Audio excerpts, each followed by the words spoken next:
chỉ có mấy chục triệu.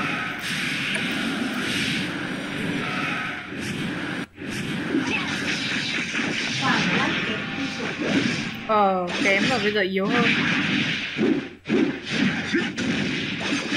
Làm sao vượt được Red đây? Chênh nhau gấp đôi luôn á. Ê, mấy ông này bỏ mình cũng không ấy được. Đức Anh muốn đánh mà.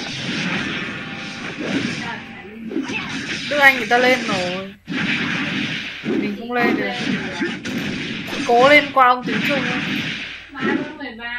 Chứ ông bậc bậc vẫn đánh như chúa.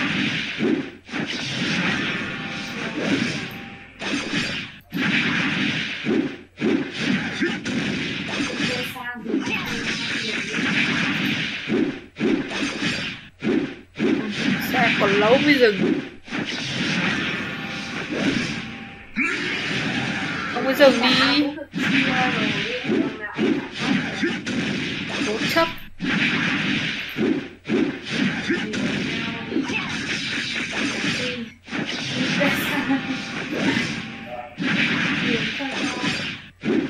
Đức Anh lên rồi kìa, Đức Anh lên hạng 5 rồi.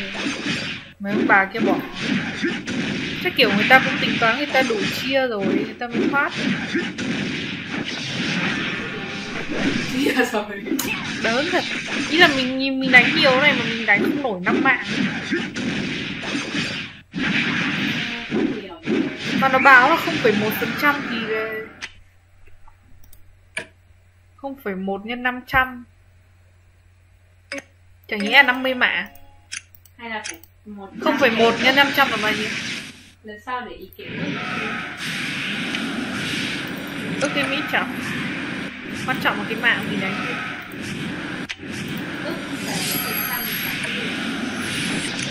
Nhưng mà có lúc hạng cao hơn mà chẳng nghĩ. Xem hạng lần này.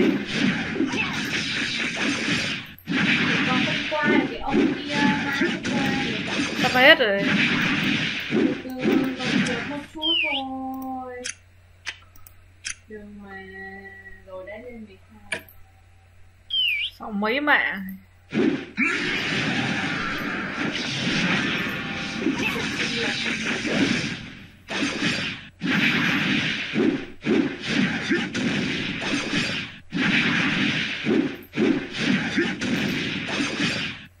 Không phải 1 nhân 500 là 50 à? Tận 50 á? 0,1 nhân 500 là 5. 500 nhân 1 là 500. 500 bỏ mất số phẩy là 50.